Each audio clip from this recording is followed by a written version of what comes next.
Welcome to another edition of the Day After Podcast. I'm Jared Johnson. I'm joined by the mighty Joe Yeager. Well, mighty Joe, 35-34, TCU erased a 17-point second-half deficit to defeat Texas Tech. It was a wild game. So many things happened. There's a lot to cover. Where do you want to start? You want to start with your article, your Yeager shots? I'd say that, especially over the last 5 years, I'd say I agree with you. You and I agree on a lot about Texas Tech football. We really do. We see a lot of the same things. Maybe it's just that we've watched so much of it together too. But not that I disagree, but I'm almost like I look at the defense. I'm thinking that defensive performance. Now they did some good things. We'll get into it, but I'm sure you normally have other articles following up. That was your first thought. I don't disagree with any necessary premise, but to me, it was like the defense is what I walked away from. And you walked away like, man, the offense. So that's not good. I mean, and I don't think necessarily either one of us are wrong. So, but just your thoughts on the play calling, the offense, and what you wrote in the Yeager shots? Yeah, I mean, maybe we're both right. That would be the bad thing. I mean, look, did the offense play well enough to win after that 17-point lead? No, I don't think so. And I think the play calling had something to do with that. The defense had a good period in the middle stretch of the game in particular. Yeah. You held them to 14 points at halftime. Yeah. Getting pressure on the quarterback. And where did that come from? Boy, we had Harvey Dyson was great. Harvey Dyson was looking like Harvey Martin. Yeah, right. That's great. And so, you had that going for you. But then, of course, they gave up the two big plays for touchdowns early, and then late they fell apart I hate to call out the guy, but Macho Stevenson. Call him out. It was Macho Stevenson got burnt. He did. Time and time again. He made one good play, and it was a good play. And he did the whole seatbelt buckle thing. And then after that, whether it was diving at the feet at missed tackles or just getting straight up burnt, he was. I mean, these guys are paid professionals basically now. True. I don't have a problem. He got burnt time and again. He just really wasn't up to the task. No. I mean, he really wasn't. So, I mean, there's, like I said in the article, there's plenty of blame to go around. I mean, you could have gone any different direction. With my article, I could have gone all sorts of different directions. Yeah. It was just, and maybe I'm an equal opportunity critic because, I mean, last week I hammered the Ritter and the defense, and so this time, let's keep things varied up and interesting, and let's go after the offense. But, you could go either way. I did think special teams played pretty doggone good. You won that side of the game. Missed that field goal. Missed the first 50-yarder. Was it? Okay. 50 yards. That's hardly a gimme. I can't bet you that incredible fake field goal. That was talking about your wild plays. Yeah. Man, I mean, that's a good time to call it, but it caught me totally by surprise. Me too. I was not expecting that at all. And when it first was going into action, I thought, oh, no. I thought the dude had the angle, but John Carlos Miller set up a nice block on the end, and that inside linebacker couldn't get out there. Burkhardt showed a little bit of speed out there as well. And some swagger with that MAGA MAGA t-shirt. Yeah. So at any rate, like you said, it was a wild game, lots of wild plays, lots of stuff to criticize. End of the day, it's a painful, painful loss, and your season is it's teetering right now. It really is on the brink. Yeah. It's the schedule here on out is not easy. I mean, even you thought West Virginia was a game that you're probably going to win, but they had a big win last night. Yeah. So, it ain't going to be easy. It's not going to be easy. Going back, let's go back to your story. And the one thing that I was kind of like, I'm not sure. And somebody pointed it out in the in the thread in the comments section.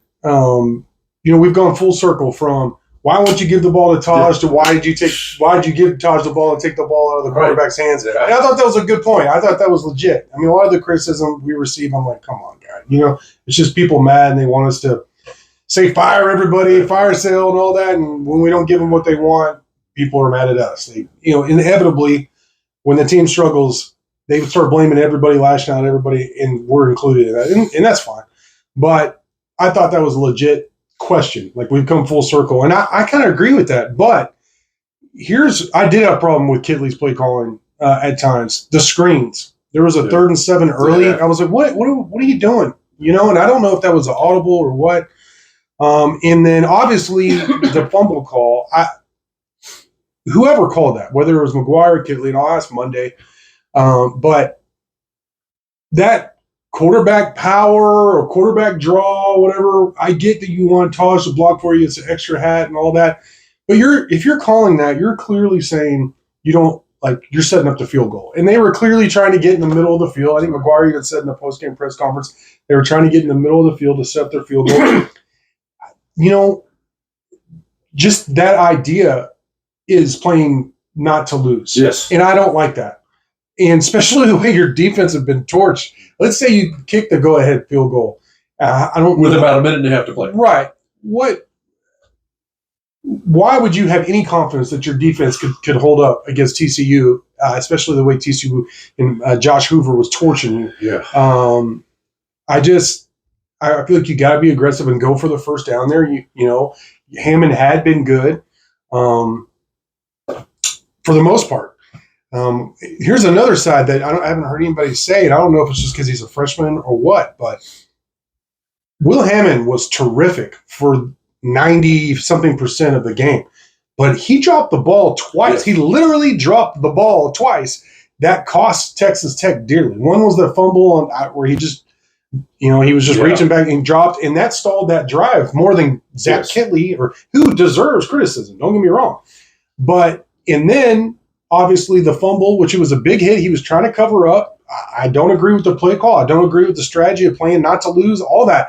But if we're throwing out criticism to folks, Will Hammond literally dropped the ball twice in critical times. Inexperienced guy, all that. I thought he played great, but he deserves some criticism as well. Yeah. Man, that secondary, that defense. You come up with 3 turnovers. I think you definitely outgained them on the ground. Yeah.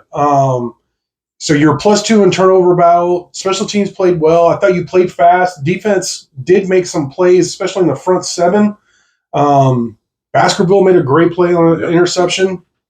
But getting torched like that and giving up that lead so quickly, this defense is just terrible. This is a terrible, even by Texas Tech standards, this is a terrible defense. And I'm to the point, people are calling for all these heads. I'm to the point, as much as I respect Tim DeRuyter, maybe it's time to go a different direction. I'm not calling for his firing like everybody wants or anything. People are so firing versus fire.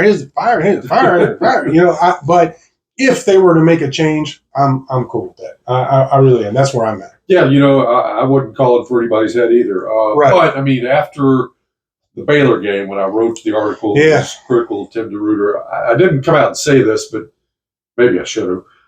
My idea was that these last 5 games should be the audition. Yeah. To retain his position. Yeah. And I guess I'm not ready to quite go that far with Kitley, but I think that still holds true with DeRuyter. The defense was better yesterday than it was against Baylor, which ain't saying much, but you didn't give up 59 points. Didn't give up 59 points, and you had moments where you were playing very well. There was improvement, but it wasn't good enough. It simply was not good enough, and it's all about winning. Yeah. And you really didn't play winning defensive football that way. You just too many huge plays. Oh, and tackling, my God. Yeah, especially Savion Williams, which. Yeah, they could not get that. And look, Savion Williams, he's a good player. He's a big dude. Yeah. He's not easy to get on the ground. Shifty for a guy that size. But it's not like he had been putting up Adrian Peterson numbers coming into this game. Right. So this is 2 games in a row where you have a back who wasn't on anybody's radar for all Big 12. And he comes in and kills you. It was Bryson Washington from Baylor, now Savion Williams from TCU. And then, like I was talking about the tackling, there were at least a couple of plays in this game, 2 that I remember for sure, which were gains by TCU for less than 10 yards. Okay? And in both of those plays, 3 players missed tackles within a span of less than 10 yards. Boom, boom, man. Some of your good tacklers, like Jacob Rodriguez, missing tackles. Just, not keeping your head up, not wrapping up the whole 9 yards, taking bad angles. It's just the tackling was really, really bad. Yeah. What made up for it was that you got to give them credit. The guys were flying to the football. They were swarming, playing hard. So if you have 3 guys miss, 4th guy was over there to clean it up and prevent a 9-yard play from becoming a 49-yard. Right. So give them an E for effort, and then playing with some intensity and effort. But at the end of the day, you're missing too many tackles. Hey, the defensive pressure was what did it for you in the first half. You were affecting Josh Hoover. Was it 3 sacks in the first half? I believe that's right. And he had 7 tackles for loss, which is a season high. So, I mean, 3 turnovers. There was a lot of good things for the defense. Yeah, but the second half, where was that pressure? It disappeared. Yeah. There was no pressure. And that was the difference to me, was that everything, the pressure that had basically won you the first half on defense in the second half was nowhere to be seen. And Hoover heated up. And then Tech was at their mercy, and you had Macho Stevenson back there, who just they just kept going after him. They found the weak link, and they just kept attacking. Kept on going after him, and he couldn't make the coverage, couldn't get the guys down, and that was all she wrote. That was all she wrote, and then you had the fumble, and which turned it over, and you couldn't stop him again. Savion Williams got that first down, from the first carry. So another example of poor tackling. So, and let's say in a different world, a different reality, that you do, like, Will Hammond doesn't fumble that last play on offense, and you center the ball and you make the field goal. You still have to stop TCU, and all they need is a field goal. Yeah, and all they need is a field goal. So, I think overall, I was really disappointed with that. It didn't seem very Texas Tech. Doesn't seem like I couldn't imagine Mike Leach doing that. You know what I mean? And I know he's not, obviously, rest in peace, and he's not the coach and all that. But I just felt like in the fourth quarter, TCU was aggressive. They went for everything, balls to the wall, and Tech was very tight, don't lose. And, what happened? I mean, we see that in life. We see that in sports. Certainly see that in college football. And we saw that Saturday in Fort Worth, where the more aggressive team came out on top, despite, again, Texas Tech doing a lot of things, being +2 in the turnover. Offensively, Will Hammond came in and lit TCU up. It was like Tech blitzed them with him. And that's a reason for optimism moving forward. Jacoby Williams looked really good. Yes. I got to say, Taj, he had another good statistical game, but and it seems like he's getting worse in terms of dancing too much. Like, I get maybe it's the whole Le'Veon Bell comparison, because he said it too. There's been some big plays off of that style, but there are times where you just got to get the ball and go. And he did that once or twice in some big plays in the second half where he didn't dance. He just, but he's dancing too much, overall, I believe, Joe. Yeah, dancing more than Michael Jackson with the white glove. Also, rest in peace. Rest in peace. And so, and I mean, maybe it is the Bell thing that's going through his head. Another possibility is that he's just getting worn down a little bit, man. Yeah. And, it takes a lot of toughness, and it takes imperviousness to pain to just get that ball and hit it into there. Yeah. When you got linebackers laying for you, you got 300-pound defensive linemen. That's tough duty, man. And at this point, he's carried the ball so much. I wonder if he's just not feeling quite so good. And Jacoby Williams, he's a younger, fresher running back. I mean, we talked about he got some run early in the season in one particular game. I forget which it was. Was it North Texas? Probably. I don't know. Probably North Texas. And he really, really looked good. And we were like, whoa, man, this dude needs some carries. And he got 8 in the second half, I think it was, in his last game. And that's a guy that can definitely, it might be a good idea moving forward. If Taj is feeling some wear and tear, is to sort of split those up a little bit more evenly between the 2 running backs. And I think that could be beneficial for the team in general. And then, is there anything else you'd like to add about the game? Just anything overall? Yeah. I want to take a broader look to what this means to the season, but if there's anything else about the game you want to add before we move on? Yeah, I mean, again, back to the call where you had the fumble. I had a little bit of a problem with simply trying to center the football. I mean, at that point, if you don't gain any yardage, you're looking at a 44-yard field goal. All right. Now, Gino Garcia hadn't missed all season long, but his long field goal was 45. Yeah. So I didn't really consider that a gimme. So I think that even if you're not necessarily trying to get the first down, which I think you very much should have, you should do something to try to get a little bit closer rather than simply try to center the ball. And so it's just, again, I think there's really not very much good at all that you can say about that call, and you can attack it from all sorts of different angles.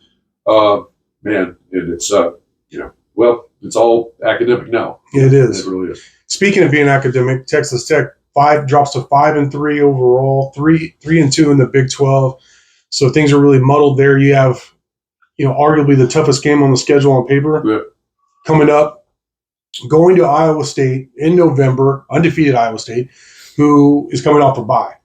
So they're playing for the title of the conference. Right. So, you're staring down the barrel of a 3-game losing streak. This is something I was talking about all week. Like, you didn't show up against Baylor. You got pantsed at home against Baylor. Now you go to TCU. It becomes like a very important game. You blow that. You blow a 17-point second-half lead. Now you got the bully right now, one of the bullies of the conference, that you're going to their house coming off a bye. I mean, you could be looking at a 3-game losing streak with, by the way, Coach Prime and his sons and Hunter and all those really good skill players coming to Lubbock after that. I mean, things look very dicey right now, Joe. I mean, to say the least. Yeah, I mean, I think right now BYU and Iowa State are the best teams in the conference.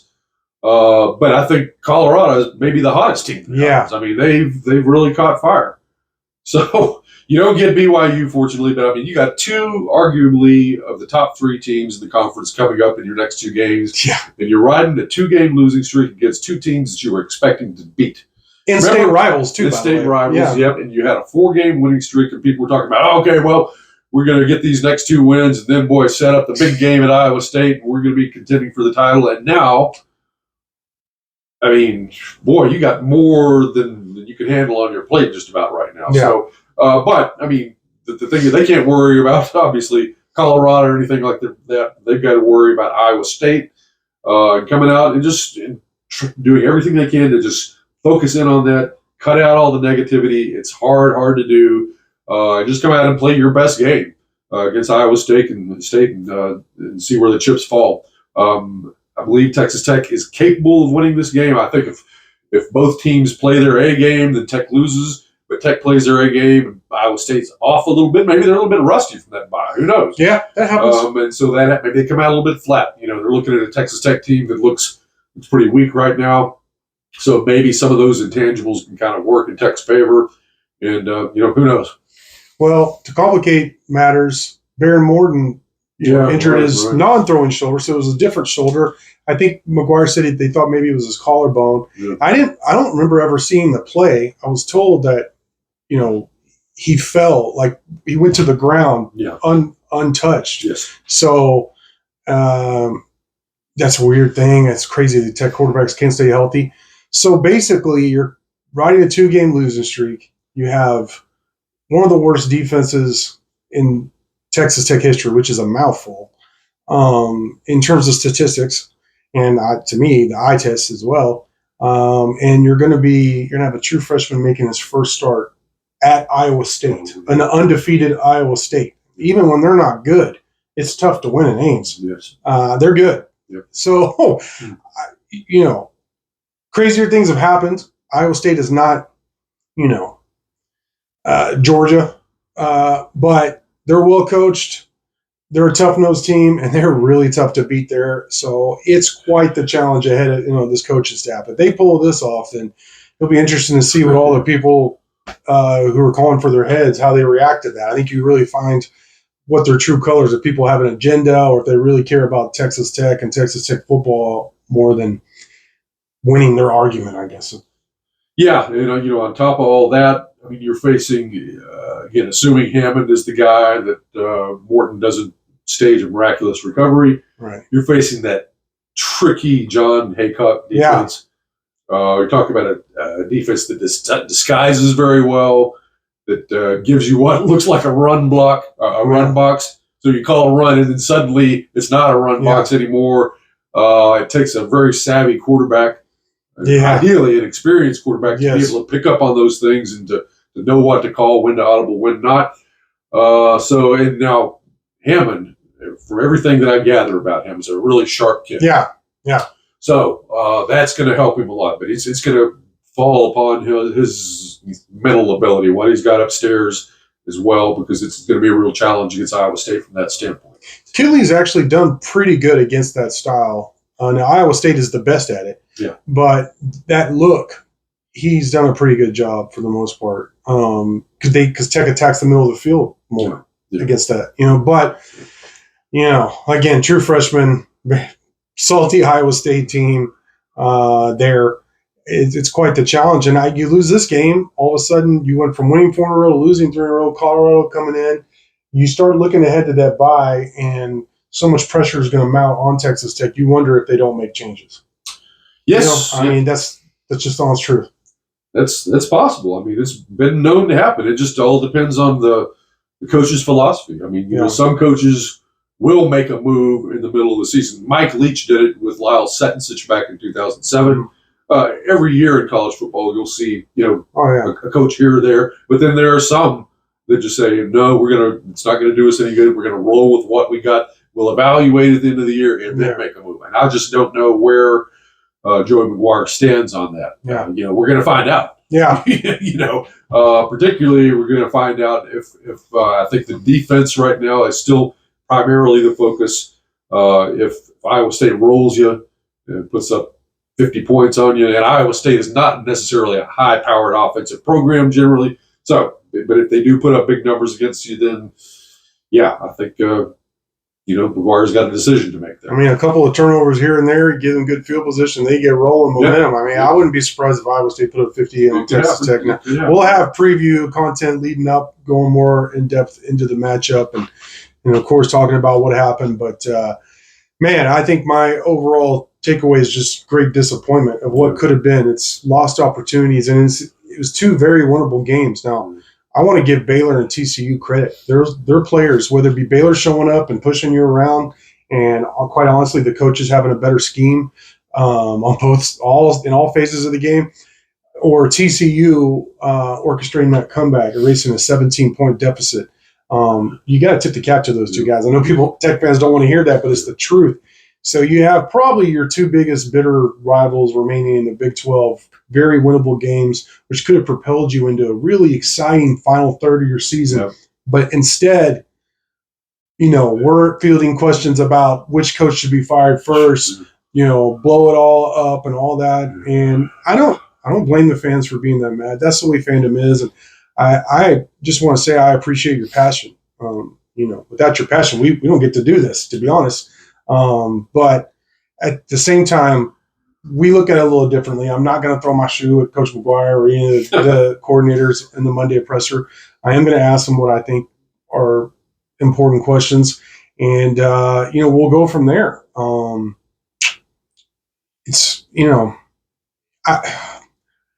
I guess the best way I could say it is like it hurts, it stings. I hate that they've blown this opportunity. And I'm not going to say, well, wait till next year, because who knows, we'll see. And inevitably at Texas Tech the next year is mediocre at best in Tech football. So, I don't blame fans for being tired of that. This was a season, and it's not over yet, but these 2 games are a big hit to it.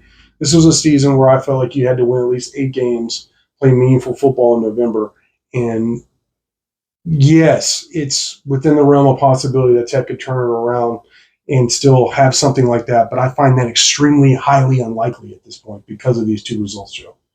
Yes, well, there's no doubt about it. You had what looked like maybe a little bit of a soft spot in your schedule. Yeah. Instead, it turns out to be very hard for nightmare. You get blown away at home on homecoming. Then you blow a 17-point lead on the road. And like you said, the rest of the schedule sets up pretty hard. So they just flat out got their work cut out for them. They just got to play their best football moving forward and hope that that's enough. And hopefully there's not too much internal rancor and dissension and finger pointing and cancers in the locker room and all that stuff.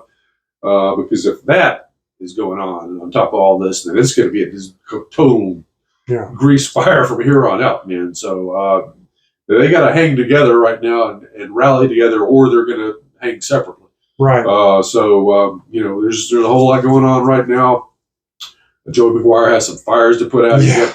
You got defensive coordinators. They got to figure out some things. You got health issues in the secondary. God knows. And quarterback now. And a new quarterback. Baron Morton out for who knows how long. Yeah.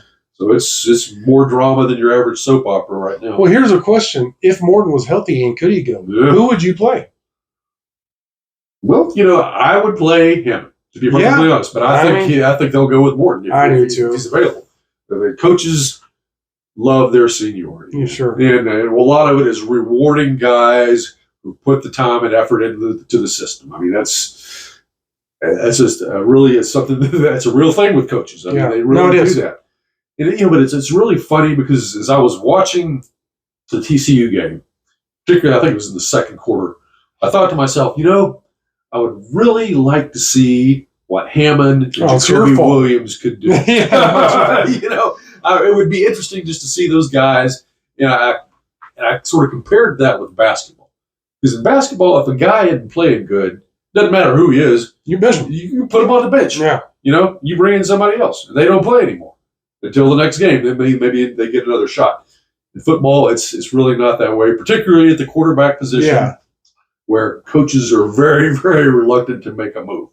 And so it just occurred to me how different football and basketball are in that regard. But I mean, we saw it. They got their hand forced and had to play Hammond there in the second half. And I mean, he rejuvenated that offense. There's that kid didn't look. It was night and day, pretty much.